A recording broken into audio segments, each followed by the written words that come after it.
Culture Club. Bonjour et bienvenue dans Culture Club, une émission proposée et présentée par Mitch. Le Culture Club du poète Georges Bleuet, c'est tout de suite. Bonjour tout le monde et bienvenue à l'émission Culture Club, l'émission qui fait la part belle aux artistes de tout poil. Et aujourd'hui, on accueille un personnage typiquement liégeois, voilà. Et je vais lire un peu une petite phrase qui est parue sur son site et qui m'a bien plu. Je vais vous la lire, comme ça vous allez comprendre. À l'époque du matérialisme outré, de bêtises pontifiantes et de diarrhée verbale, lire un poème, c'est prendre une sorte de bain de propreté et de pureté. Et c'est signé Robert Sabatier. Oui, aujourd'hui nous accueillons un poète liégeois. Nous accueillons Georges Bleuet. Bonjour Monsieur Bleuet. Bonjour. Très bien, merci, je vous remercie de me recevoir. Dites-nous un peu l'idée des poèmes. Oui. C'est venu comment ? Mais simplement, quand mon épouse a disparu, je me trouvais terriblement seul et j'ai eu l'envie d'écrire une épitaphe pour sa tombe. J'ai repris une habitude que j'avais quand j'étais enfant, c'est-à-dire d'écrire un poème. Et puis j'en ai écrit un second, et puis un troisième. Et puis dans la solitude, j'ai commencé à écrire de nombreux poèmes, à tel point que maintenant j'en suis à 8 recueils publiés. Oui, c'est pas mal ça. Ben oui. Il y en aura encore d'autres. Il y en a en préparation. C'est pour bientôt alors. Je pense que ce sera pour le début de l'année prochaine. Je peux vous dire d'ailleurs qu'en général je mets entre 50 et 60 poèmes dans un recueil et j'en suis au 35e. Donc vous voyez, ça avance. Ça avance très bien, oui, apparemment. Vous habitez une belle région, vous habitez à Sneux. Ah oui, et j'ai plaisir à m'appeler le poète de Méry-sur-Ourthe. Alors, tout le monde connaît Méry qui se situe entre Esneux et Tilff. Pourquoi Méry-sur-Ourthe ? D'abord parce que Méry est traversée par l'Ourthe. Mais aussi parce que je suis très très très amoureux de la France, j'ai beaucoup voyagé en France et j'ai trouvé au moins 3 mairies différents. Alors vu que je publie en français et dans une maison parisienne, je me suis dit que Méry, on risquait de me prendre pour un Français. Or j'aime bien mon caractère liégeois, donc je dis je vais être complet, je vais annoncer Méry-sur-Ourthe. Donc je m'appelle souvent le poète de Méry-sur-Ourthe. Eh bien oui, mais je lis ici sur votre page, dans Qui suis-je, qu'à l'âge de 9 ans, vous avez lu l'Iliade et l'Odyssée d'Homère. Oui, mais c'est une histoire assez spéciale dans le sens que en 1946, mes parents ont monté une petite pension de famille dans une villa qui appartenait à mon grand-père, une villa magnifique qui avait été construite en 1926. Le Bel Abri. Le Bel Abri qui ressemblait à un chalet suisse, qui était doté de tout le confort moderne pour l'époque et qui avait été commandé par un directeur des palaces internationaux pour sa maîtresse. Mon grand-père avait racheté cela, puis quand vint l'époque de la guerre, Bel Abri fut réquisitionné par les Allemands. Évidemment, la première chose qu'ils firent, c'est de prendre tous les objets personnels pour les mettre dans la cave.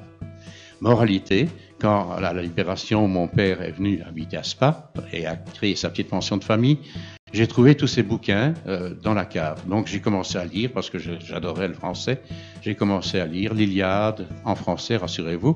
Oui, oui. Mais également des tas d'auteurs, même des auteurs qui n'étaient pas tellement recommandés, comme par exemple Octave Mirbeau, qui est dans l'enfer des bibliothèques catholiques. Et cela à 9 ans. J'ai lu Anatole France, que j'adorais, enfin un tas d'auteurs, et je dois dire que mes véritables parents ont été tous ces auteurs, c'est eux qui m'ont formé. Anatole France, Octave Mirbeau, Émile Zola. Oui, bien sûr. Ronsard, Rabelais, Alfred de Musset, Verlaine, et le génial Rimbaud. Oui, mais Rabelais, j'avais une tendresse toute particulière parce que d'abord c'est du vieux français, et alors ça ressemble quand même, malgré tout, je dirais, à la joyeuseté wallonne quand on a le plaisir à dénoncer quelque chose. C'est vrai que le wallon est une langue à part entière aussi, hein, c'était pas... Mais j'ai été élevé, moi, par mes parents qui considéraient que le wallon était une langue vulgaire, donc je ne pouvais pas parler wallon, sauf en acceptant de ramasser une gifle. Mais après, au contact de joyeux compagnons liégeois, j'ai appris que le wallon c'était une langue merveilleuse. Et par exemple, j'ai toujours dit à mes amis français, si vous voulez savoir combien une langue peut avoir de personnalité, eh bien, si vous venez chez nous et que vous buvez un péquet, ne parlez pas de genièvre, un péquet. Qu'est-ce que l'on dit ? On dit on clappe en péquet. Et en clappant, vous avez la langue qui tape le palais, en clappant. c'est intraduisible en français. Comment voulez-vous parler d'un Péquet en disant c'est un Péquet goulayant ou... Non, c'est on clappe en Péquet. Et ça, c'est merveilleux dans le wallon. Service militaire très agité? Oui, 180 jours de salle de police sur une année.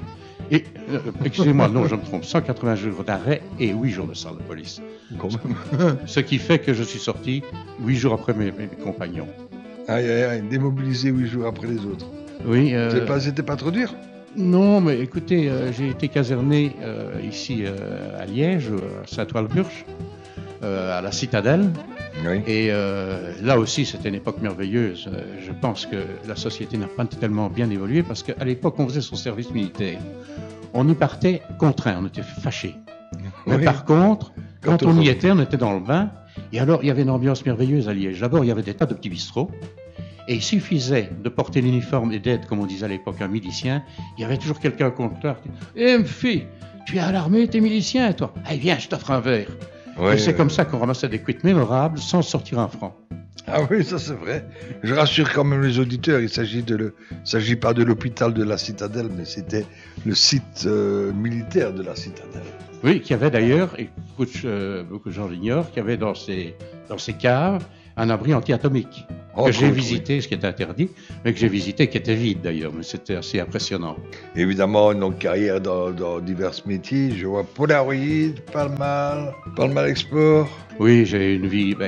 mouvementée. Oui, dans le sens que je n'ai eu aucun diplôme. Ouais. Mais l'avantage, c'est que je savais parler grâce à mes auteurs. Donc forcément, ça me dirigeait vers le métier de représentant. Et alors j'ai fait une longue carrière commerciale. Cette longue carrière commerciale, j'ai été jusque dans les années 80 un excellent vendeur. J'étais un champion et je changeais d'une place à l'autre quand un patron ne me plaisait plus, quand je claquais une porte.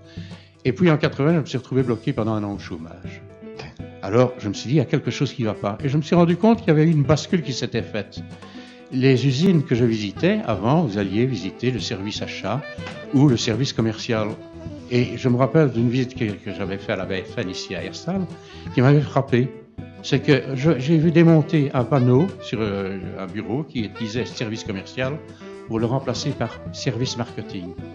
Alors ça m'a interpellé, je me suis dit c'est peut-être pour ça que j'arrive plus à trouver du boulot. Je suis bon, je suis excellent, mais à l'ancienne. Donc je me suis inscrit à Château-Massard, j'ai suivi 3 ans de marketing en cours du soir, plus 2 ans de commerce extérieur. Mais dès le 3e mois où j'avais commencé mes études marketing, j'avais compris le truc. C'est que dans le fond, le marketing, c'est un peu, vous savez, l'utilisation de l'anglais comme les curés du Moyen-Âge, d'Erasme, utilisaient le latin de messe pour vendre des indulgences.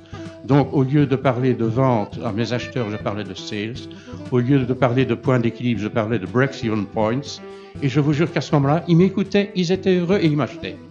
Ah bah oui, mais pourtant ça voulait dire exactement pareil, quoi, au fond. Hein. On vendait du n'importe où, on vendait du vent, quoi, quelque part. Non, pas vraiment. Dans le terme employé, c'est-à-dire que au lieu de prendre le terme français, on prend le terme anglais. Mais oui, c'est chouver et verchou, quoi. Oui, mais ça éblouit votre personne en face, votre client. Il est ébloui là. Il se dit j'ai affaire à quelqu'un de très au point de tout ce qui se passe maintenant. Non. Alors qu'on vendait exactement le même produit, quoi, finalement. Oui, absolument. Oui, absolument. Voilà. Et les règles commerciales ont toujours été très simples. Elles existent depuis le début où les hommes ont commencé à commercer. Et elles se trouvaient souvent dans les commerces. Quand j'étais jeune enfant, et maintenant ça disparaît, il y avait une affiche, que ce soit chez le cordonnier ou le boulanger, qui était sur le mur. Ici, le client est roi. Et ça, c'est quelque chose qui est resté vrai.